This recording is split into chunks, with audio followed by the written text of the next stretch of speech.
What if I told you that while Homo sapiens, our species, was just beginning to shape the world with fire and flint, another human species was quietly living in the shadows, not creating art, not crossing continents, but surviving on the edge of time itself. Discovered in 2015, deep inside a South African cave called Rising Star, the bones of Homo naledi didn't just challenge science, they unsettled it. These people lived around 300,000 years ago, the same time our own species was emerging. But their anatomy? It looked like something out of the Stone Age playbook, 2 million years too old for their time. They stood upright like us, walked on 2 feet, yet had long curved fingers made for climbing, and shoulders more ape-like than human. Their brains, no larger than those of a modern infant, just half the size of yours or mine. Small, primitive, except for one thing. They may have buried their dead. No tools, no carvings, no fire. But skeletons, multiple individuals found deep inside a cave system so inaccessible, modern cavers struggle to reach it. The bones weren't scattered. They were placed, intentionally, repeatedly. And that changes everything. If Homo naledi mourned their dead, if they understood loss, ritual, or memory, then our picture of human intelligence is incomplete. Maybe it's not about brain size. Maybe it's about meaning. And if that's true, if creatures with child-sized brains could feel grief, then who really is the most evolved? So here's the mystery. How did a species that looks like the past survive into the present? And if they existed this long without us knowing, how many others are missing from our story? Because Homo naledi didn't rewrite history, they cracked it wide open. To find Homo naledi, you don't just dig, you descend, not into a gentle slope or a museum-ready rock shelf, but into a nightmare of stone. The Rising Star cave system, located just outside Johannesburg, South Africa, is not your typical fossil site. It's a labyrinth of jagged rock and suffocating passageways, barely wider than a human shoulder. At one point, the entry tunnel narrows to just 18 centimeters across. It doesn't welcome you. It dares you to enter.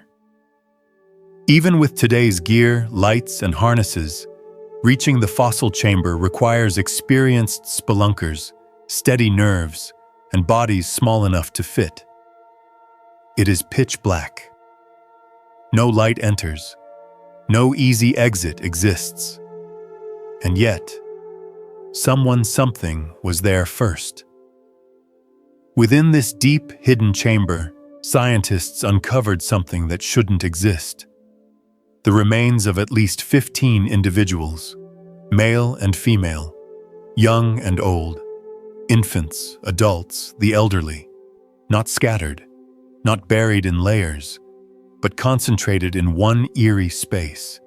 There were no signs of animal attack, no teeth marks, no gnawing, no evidence that predators dragged them in. And the chamber itself? It's so hard to reach that accidental falls are virtually impossible. These weren't victims of misfortune.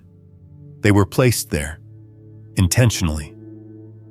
Which leads to one of the most haunting possibilities in the history of archaeology. Homo naledi might have deliberately disposed of their dead. Again and again, in the same dark chamber, over time. But why? They had no tools, no fire, no known writing, and yet something drove them over hundreds, maybe thousands of years, to carry their dead into the heart of the earth. Through complete darkness, with no light, no ropes, no maps. That's not survival, that's ritual. And if this was burial, if a small-brained, primitive species honored its dead, then we have to ask, is grief older than intelligence? Is meaning older than language? And most importantly, who were they doing it for? The ones they left behind, or the ones like us who would one day find them? At first glance, Homo naledi looks like a bad evolutionary mix-up, a patchwork creature, an experiment that somehow walked out of the past and into the wrong chapter of history. Their bodies were tiny, just 1.43 meters tall, weighing in at a mere 40 kilograms, smaller than most teenagers today. But don't be fooled. They weren't fragile. They were built for movement, adapted, not outdated. Take their hands. The thumbs were short, strong, and precise, almost indistinguishable from ours. Perfect for gripping, manipulating, holding. You could almost imagine them carving tools, if only they'd left us any. But then you look at the fingers, and they tell a different story. Long, curved, ape-like. These weren't hands made for writing or weaving. These were the hands of climbers, better suited for scaling branches than sharpening stones. Their upper bodies followed the same strange formula. Narrow shoulders, flared rib cages, and pelvises that resembled early human ancestors like Australopithecus. Light, mobile, optimized for vertical life. If you were trying to design a jungle acrobat, you'd start with something like this. But lower down, everything changes. Their legs were long, the knees locked, the feet arched. Their bones show strong muscle attachments and stable joints, hallmarks of upright walkers. Not just bipedal by accident, but by design. Their gait would have looked remarkably like yours. They could walk. They could climb. They could move through two worlds at once. So who were they? They weren't Homo sapiens. They weren't Neanderthals. And they weren't primitive apes. They were something in between and something entirely their own. A species out of sync with the evolutionary timeline. Too advanced for the ancient past. Too archaic for the modern world. A contradiction wrapped in skin and bone. And while their skeletons were strange, what lay inside their skulls was stranger still. Because if their bodies already challenged our idea of human, their brains would push that definition even further. We like to think of intelligence as something you can measure. A number on a chart. A brain volume on a CT scan. Bigger equals better. Simple math. But Homo naledi doesn't do simple. Their brains were shockingly small, just 465 to 610 cubic centimeters. That's barely half the size of a modern human brain. Comparable, quite literally, to a newborn baby's. So naturally, the first assumption was that they were simple too. Primitive. Basic. No fire, no art, no tools. A dead-end cousin in the human story. Except, their brains weren't just small. They were weirdly advanced. CT scans revealed something unsettling. Their frontal lobes, the regions responsible for decision-making, memory, empathy, were well developed. The temporal lobes, involved in language and social processing, were also robust. The occipital lobe, for visual reasoning, was no slouch either. And most strikingly, their brains lacked what's called a strong post-orbital constriction, that pinched-in look seen in earlier hominins, where the brain is squeezed behind the eyes. Homo naledi's skull was smoother, rounder, more modern. So what does that mean? It means this. They may not have had a lot of brain, but what they had, they used well. We haven't found tools. No carvings, no paintings, no campfires. But absence of evidence is not evidence of absence. If they did create, maybe it was with perishable materials. Or maybe they expressed intelligence in ways we no longer recognize. Like carrying their dead into the dark. Like choosing a chamber no animal would reach. Like returning, again and again, to that same sacred space. No technology, no fire. But maybe memory, maybe grief. Because if Homo naledi did understand death, if they mourned, remembered, and honored, then we're forced to ask, is intelligence truly about invention? Or is it about meaning?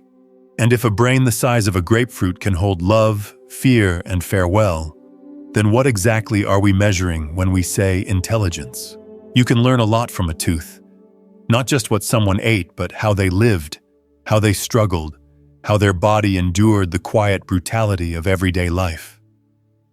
Homo naledi's teeth were small but strong, with unusually thick enamel, an odd trait for a species so young. In most humans, enamel thins over time as our diets shift. But naledi, they kept the heavy armor. Why? Because their meals were not kind. Their molars are ground down, worn, and fractured, scarred by years of chewing gritty, fibrous foods pulled straight from the ground. Roots, tubers, whatever could be dug, scraped, or torn from a stubborn landscape. And the dirt? They swallowed it with every bite. They didn't cook. There's no evidence of fire, no hearths, no charred bones or ash-filled soil. Everything they ate was raw, tough, and often still clinging to the earth it came from. It wasn't a cuisine, it was a compromise. Their bodies were built for maneuvering through trees and tight spaces, agile, compact, efficient. Great for hiding, not great for warmth. No furs, no shelters, no blazing fires. In a cold snap or storm, they had only caves, cliffs, and each other. Predators everywhere. Lions, hyenas, leopards, and Homo naledi, with no tools to fight, no walls to shield them, survived by staying small, quiet, and out of sight. This was not a life of glory.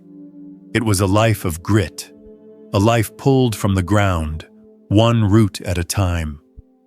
A life hidden in the shadows of taller species, bigger hunters, louder histories.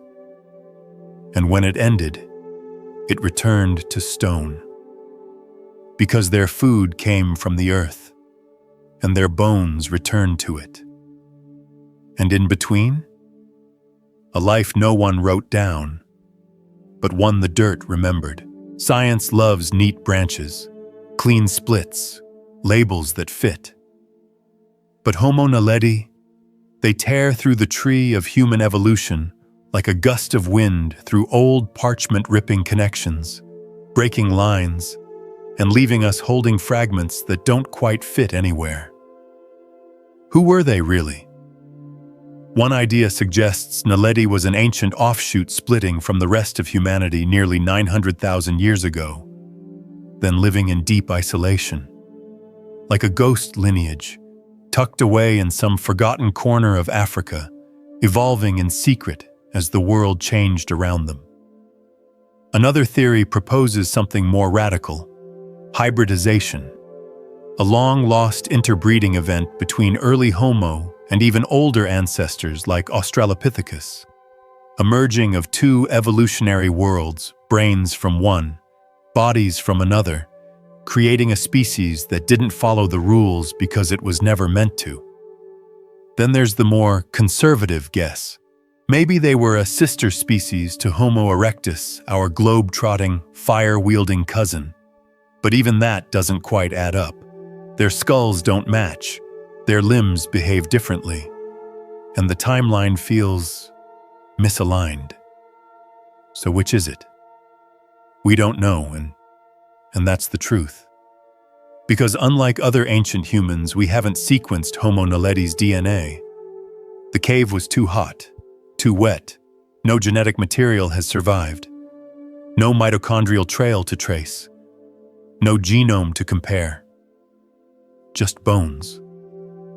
Beautiful, baffling bones. And so we're left with guesses, possibilities, diagrams redrawn again and again, hoping this time the branches won't twist into knots. But maybe the real problem isn't that we lack data. Maybe it's that we lack imagination. Because Homo naledi doesn't just break our tree, they break our idea of what belongs on it. We wanted a tidy narrative, a march from ape to man. But what if evolution is messier? What if it's a forest, not a ladder? What if we've already found our ancestor and failed to recognize them? Just because they didn't look like us? Because sometimes it's not science that hesitates. It's ego. Homo naledi had no crowns, no fire, no tools, no DNA threads linking them to us, no weapons, no art, no legacy carved in stone. And yet, they may have left behind something even deeper. They placed their dead in the dark, not because they had to, not for safety, but perhaps out of meaning. They carried bodies through dangerous, pitch-black tunnels again and again. They didn't light the world, but they may have grieved in it. And that maybe is more human than we ever expected. We've spent centuries defining ourselves by our brains, our inventions, our empires. But what if our humanity started somewhere smaller? In a body that didn't build but remembered. In a species that didn't conquer but cared. Homo naledi lived in the wrong chapter of the book. Built like ancestors from 2 million years ago, yet walking beside us in time. They don't fit the diagram. They don't fit the narrative. But they did something extraordinary. They chose to remember their dead. No one knows where they belong on our family tree. Maybe they were an ancient branch. Maybe a hybrid. Maybe something else entirely. But perhaps they're the part of our history that refuses to be simplified. The part that reminds us we didn't just evolve with tools in our hands. We also evolved with grief in our hearts. So here's the question. If a species once lived, once loved, once lost, but left no name, no record, no place in our genetic code, did they count? Or are they only forgotten because we've chosen to forget them? Maybe Homo naledi isn't just a mystery. Maybe they're a mirror. And maybe the most human thing we can do is remember those who couldn't write themselves into history. If this story made you pause, made you feel something, or made you rethink what it means to be human, give this video a like, subscribe for more, and let us know in the comments.